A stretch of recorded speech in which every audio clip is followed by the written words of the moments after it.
اعوذ باللہ من الشیطان الرجیم بسم اللہ الرحمن الرحیم۔ دوسرا کردار کیا ہے؟ لقد کان لکم فی رسول اللہ اسوۃ حسنہ۔ دوسرے کردار کا جو دوسری تصویر ہے، اس کا جو خورشید ہے، سورج ہے، وہ محمد الرسول اللہ کا کردار ہے۔ فرمایا اے مسلمانوں، تمہارے لیے اللہ کے رسول میں ایک اسوہ ہے، نمونہ ہے، بہترین نمونہ۔ اب یہ بات نوٹ کرنے کی ہے کہ یہ آیت ہمارے ہاں سیرت کی تقاریر ہوں، کوئی میلاد کی محفلیں ہوں، کوئی وعظ ہو، تو اس میں بہت پڑھی جاتی ہے یہ آیت اسوہ حسنہ۔ لیکن عام طور پر ہمارے ہاں اسوہ حسنہ کیا ہے؟ چھوٹی چھوٹی سنتیں، ان کا تذکرہ ہوگا۔ مسواک کرنا بھی اسوہ ہے، ٹھیک ہے۔ اسی طریقے سے اور سنتیں ہیں، مسجد میں داخل ہوں تو داہنا پاؤں آگے آنا چاہیے، بایاں نہیں، ٹھیک ہے، ہونا چاہیے، ایک شخص کو کرنا چاہیے، اہتمام کرنا چاہیے، حضور کا یہی معمول تھا۔ یہ سب بھی اسوے میں شامل ہے۔ اصل اسوہ یہ ہے کفر کے مقابلے میں جان ہتھیلی پر رکھ کر میدان میں آنا، یہ ہے اسوہ۔ یہ اسوہ ہماری نگاہوں سے اوجھل۔ محمد رسول اللہ کا مثالی کردار کس اعتبار سے؟ جب بھوک تھی شدید، حضور کو بھی بھوک تھی اور فاقہ تھا۔ جب صحابہ نے آ کے شکایت کی کہ حضور ناقابل برداشت ہو گئی ہے یہ بھوک، دیکھیے ہم نے اپنے پیٹوں پر پتھر باندھے ہوئے ہیں تاکہ یہ کہ معدے کو وہ جو ہنگر کنٹریکشنز ہوتی ہیں وہ نہ ہو، اس کو کم سے کم جھوٹا ہی صحیح ایک دلاسا ہو کہ کچھ بوجھ ہے میرے اوپر، وہ بوجھ چاہے پتھر کا ہو، کھانے کا نہ ہو۔ یہ سب پتھر باندھے ہوئے، کمر دوہری نہ ہو جائے ہماری۔ حضور نے اپنا کرتا اٹھا کے دکھایا، وہاں 2 پتھر بندھے ہوئے، اور اسی حال میں جب صحابہ کدالیں چلا رہے ہیں اور کھود رہے ہیں تو حضور جو ہے اپنے کندھے پر بڑے بڑے پتھر اٹھا کر لے جا کر اور باہر پھینک رہے ہیں۔ اسی میں آپ شریک ہیں پوری طریقے سے۔ یہ ہے اسوہ۔ ایسا نہیں تھا کہ بس حضور تو کہیں ایک جگہ بیٹھے ہوں اور خیمہ لگا ہو اور مورچھل چلے جا رہے ہوں، سمجھے آپ، اور سب ٹھنڈی چھاؤں آپ کو فراہم کی گئی ہو اور باقی سب لوگ جو اس کام میں لگے ہوئے ہیں۔ یہ اسوہ ہے محمد کا صلی اللہ علیہ وسلم۔ لقد کان لکم فی رسول اللہ اسوۃ حسنہ۔ اسی کو میں کہا کرتا ہوں جدید اصطلاح میں، ایک ہے میکرو اکنامکس اور ایک ہے مائکرو اکنامکس۔ تو مائکرو سنت کو تو لوگ جانتے ہیں، یہ سنت ہے، یہ سنت ہے، اس میں سے بعض کے بارے میں بڑے جھگڑے بھی ہیں، رفع یدین سنت ہے یا نہیں ہے، لیکن میں اس مسئلے پر نہیں جا رہا ہوں۔ لیکن میکرو سنت جو ہے، سب سے بڑی سنت جو ہے، وہ تو یہ ہے کہ وحی کے آغاز کے بعد سے لے کر 40 برس کی عمر کے بعد سے لے کر حضور نے ایک لحظہ، ایک منٹ معاش کی جد و جہد میں صرف نہیں کیا۔ پوری زندگی، پورا وقت، پوری توانائی، پوری قوت دعوت دین، اقامت دین، دین کی دعوت، دین کی اقامت، اسی میں لگائی۔ کوئی جائیداد نہیں بنائی، کوئی کاروبار، حالانکہ اس سے پہلے آپ بہت کامیاب تاجر تھے، کاروبار کرتے تھے، لیکن جب یہ فرض منصبی آ گیا، یا ایھا المدثر قم فانذر وربک فکبر، اب یہی کام ہے، تو کچھ تو اس کی بھی پیروی کرنے کی کوشش کی جائے، اس درجے میں نہ صحیح، وہ عکس تو ہو۔ میکرو سنت جو ہے، کسی درجے میں تو اپنی زندگی کے اندر اس کا عکس پیدا کیا جائے۔ ہاں، اس کے ساتھ پھر چھوٹی چھوٹی سنتیں بھی ہو جاؤں تو کیا کہنے ہیں، پھر نور علی نور ہے۔ لیکن یہ اس میکرو سنت کا تو ہے ہی نہیں، اپنے تو ساری توانائی، ساری طاقت، سارا وقت دنیا بنانے میں۔ تو لقد کان لکم فی رسول اللہ اسوۃ حسنۃ لمن کان یرجو اللہ والیوم الآخر۔ بڑی اہم آیت ہے یہ۔ اسوہ تو حضور کا اپنی جگہ پر مکمل ہے، کامل ہے، لیکن یہ کس کے لیے اسوہ ہے؟ جو یہ 2 شرطیں پوری کرے، 3 شرطیں، جو اللہ سے ملاقات کا امیدوار ہے، اللہ سے محبت کرتا ہے اور یوم آخر پر یقین رکھتا ہے، اور ذکر اللہ کثیرا، اور ذکر کرتا ہے اللہ کا کثرت کے ساتھ۔ یہ بالکل وہی بات ہے کہ قرآن مجید تو ہدایت ہے پوری نوع انسانی کے لیے، ھدی للناس، لیکن قرآن سے استفادے کی شرط ہے تقوی، ھدی للمتقین۔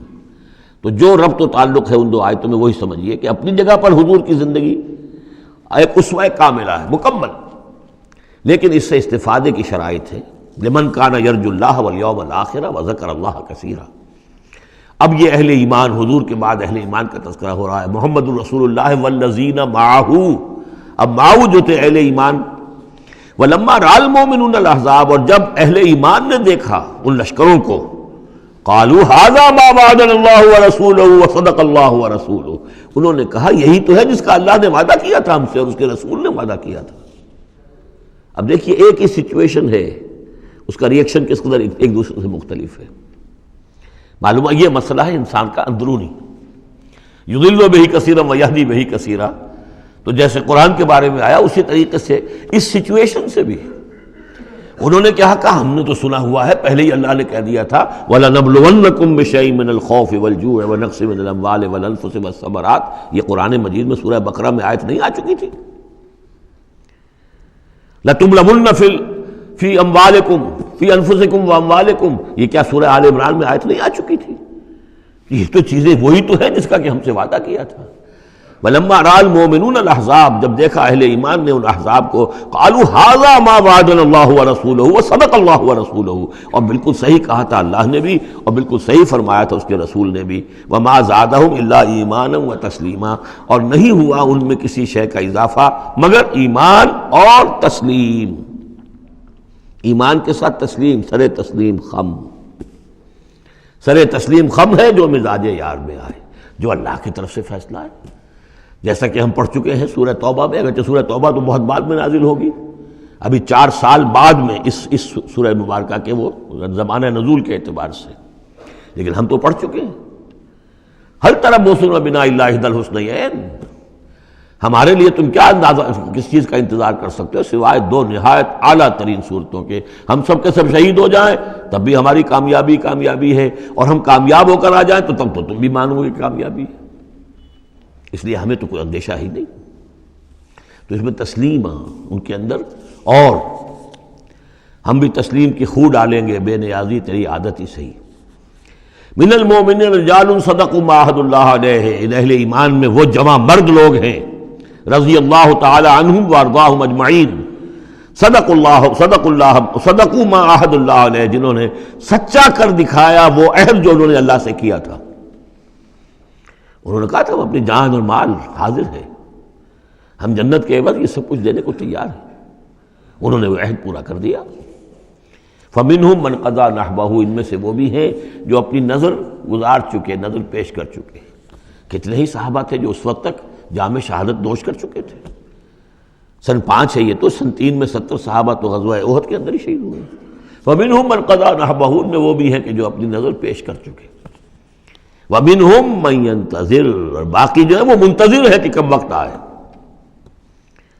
یہ تو ہم انتظار میں ہیں کہ کب اللہ تعالیٰ ہمیں بھی شہادت کا درجہ دے، ہماری بھی شہادت قبول فرما لے۔ وبال دوش ہے سر جس میں ناتواں پہ مگر لگا رکھا ہے تیرے خنجر و ثنا کے لیے، ہم تو اللہ منتظر ہیں کہ کب ہماری باری آ جائے۔ فَمِنْهُمْ مَنْ قَضَى نَحْبَهُ وَمِنْهُمْ مَنْ يَنْتَظِرُ وَمَا بَدَّلُوا تَبْدِيلًا، اور انہوں نے ہرگز تبدیلی کوئی نہیں کی جو انہوں نے عہد اللہ سے کیا، سر بوس میں فرق نہیں آنے دیا۔ لِيَجْزِيَ اللَّهُ الصَّادِقِينَ بِصِدْقِهِمْ، تاکہ اللہ تعالیٰ سچوں کو ان کی سچائی کا پورا بدلہ دے۔ وَيُعَذِّبَ الْمُنَافِقِينَ إِن شَاءَ أَوْ يَتُوبَ عَلَيْهِمْ، اور ان منافقوں کو چاہے تو ان پر عذاب بھیج دے، اور چاہے تو ابھی ان کی توبہ قبول کر لے، انہیں توبہ کا موقع دے دے۔ یہ میں بتا چکا ہوں کہ آخری جو فیصلہ ہوا وہ جب کہ غزوہ تبوک کا معاملہ ہوا ہے، پھر آخری فیصلے ہوئے ہیں۔ یا سورہ نساء جو ہے اس کے اندر بھی وہ آیت آ گئی تھی کہ فی الدرک الاسفل من النار، لیکن آخری چیز کہ اے نبی استغفر لہم او لا تستغفر لہم ان تستغفر لہم 70 مرۃ فلن یغفر اللہ لہم، کہ اب آپ ان منافقوں کے لیے استغفار کریں یا نہ کریں، اگر 70 مرتبہ بھی استغفار کریں گے تب بھی اللہ ان کو معاف نہیں فرمائے گا۔ ان اللہ کان غفور الرحیم، یقیناً اللہ غفور الرحیم ہے۔ ورد اللہ الذین کفروا، اللہ نے لوٹا دیا ان کافروں کو جو چڑھ کر آئے تھے بڑے شان و شوکت کے ساتھ، وہ پورے لشکر جو ہے سب چلے گئے، بغیظہم، وہ اپنے غصے کو ساتھ ہی لے گئے۔ وہ غصہ جو ہے وہ نکالے بغیر، یا تو کوئی جنگ ہوتی، کچھ وہ قتل عام کرتے تو کچھ غصہ ان کا نکلتا، اللہ نے ان کو ان کے غصے کے ساتھ ہی واپس کر دیا۔ ورد اللہ الذین کفروا بغیظہم لم ینالوا خیرا، انہیں کوئی خیر حاصل نہ ہو سکا، کوئی فتح ہوتی، کوئی کارنامہ سر انجام دیا ہوتا، کچھ نہیں۔ وکفى اللہ المؤمنین القتال، اور اللہ کافی رہا اہل ایمان کی طرف سے قتال کے لیے۔ اہل ایمان کو تو جنگ کی نوبت ہی نہیں آئی، کھلی جنگ تو ہوئی نہیں، اللہ نے خود ہی آندھی بھیج کر اور جو بھی اپنی خفیہ تدابیر ہیں، جو بھی اپنی مدد تھی فرشتوں کے ذریعے سے، اللہ تعالیٰ نے گویا کہ اہل ایمان کو اس امتحان میں سے تو گزار دیا، باقی یہ کہ کوئی غضب نہیں پہنچنے دیا۔ وَكَانَ اللَّهُ قَوِيًّا عَزِيزًا، اور یقیناً اللہ تعالیٰ قوی اور عزیز ہے، زبردست ہے، قوت والا ہے۔ وَأَنزَلَ الَّذِينَ ظَاهَرُوهُمْ، اب یہ دوسرا ہے، اس کا جو ضمیمہ ہے غزوہ احزاب کا، وہ غزوہ بنی قریظہ ہے۔ روایات میں آتا ہے کہ حضور نے غزوہ، جب یہ لشکر چلے گئے، غزوہ احزاب ختم ہو گیا، تو آ کر واپس گھر آ کر اپنے ہتھیار وغیرہ اتارے، زرہ اتاری، تو حضرت جبرائیل آئے کہ آپ نے ہتھیار اتار دی، ہم نے تو ابھی اتارے نہیں ہیں، ابھی بنو قریظہ کو کیفر کردار تک پہنچانا ہے، انہوں نے جو غداری کی اس موقع پر، اپنے عہد کو توڑا ہے، اس کی سزا انہیں دینی ہے۔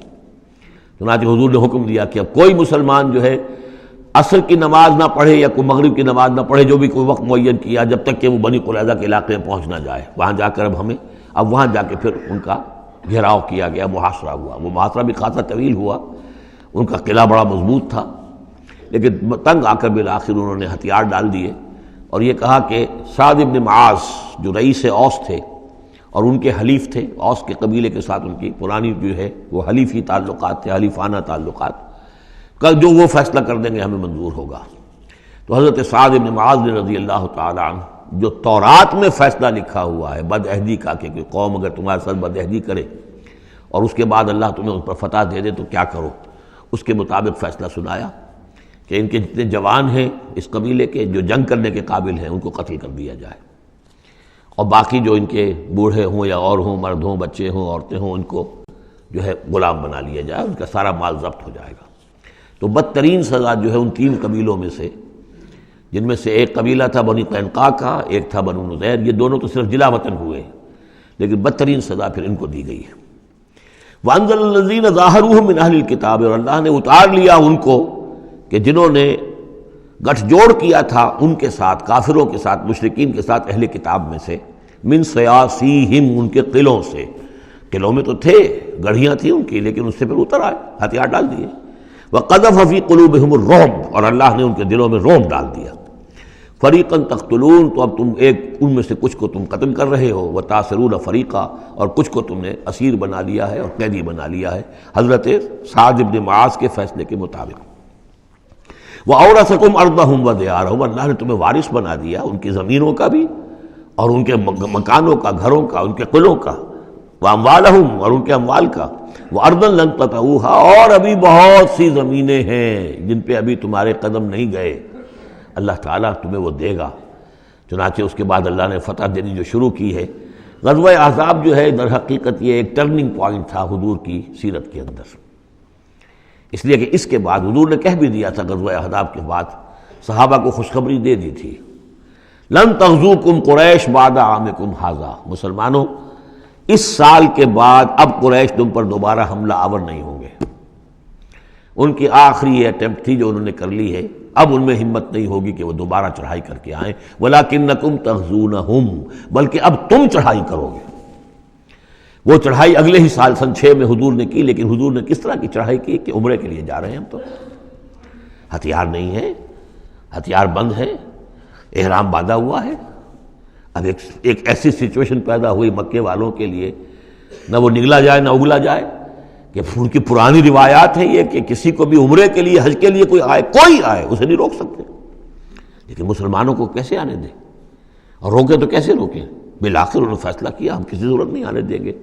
ادھر حضور نے پھر جو ہے بیعت لے لی کہ اب یہاں سے ہم کوئی بھی زندہ نہیں جائے گا، سب جانے یہیں دے دیں گے۔ بیعت علی الموت، بیعت رضوان جو ہوئی اس موقع پر، وہ بیعت علی الموت تھی، یہیں پر جانے دے دیں گے۔ جس کی خبریں وہاں پہنچی تو ان کے چھکے چھوٹ گئے۔ بہرحال پھر صلح ہوئی، جس صلح کو کہا ہے اللہ تعالیٰ نے انا فتحنا لک فتحا مبینا، تو فتح کا جو ہے دروازہ کھل گیا ہے غزوہ احزاب کے فوراً بعد، اور اسی کی طرف اشارہ ہے وہ ارضا لم تطئوہا، ابھی بہت سی زمینیں جن پر مسلمانوں تمہارے قدم نہیں پہنچے، ابھی تم نے گھوڑے نہیں دوڑائے ہیں، ابھی وہ تو زمینیں اب کہاں سے کہاں تک آپ سمجھیے کہ 30 سال کے اندر کہاں سے کہاں تک مسلمانوں کی حکومت ہو گئی۔ تو وہ سارا اشارہ اس میں ہے، خاص طور پہ خیبر سن 7 میں یہودیوں کا گڑھ فتح ہو گیا۔ وَكَانَ اللَّهُ عَلَىٰ كُلِّ شَيْءٍ قَدِيرًا، اور اللہ تعالیٰ ہر چیز پر قادر ہے۔ صدق اللہ العظیم۔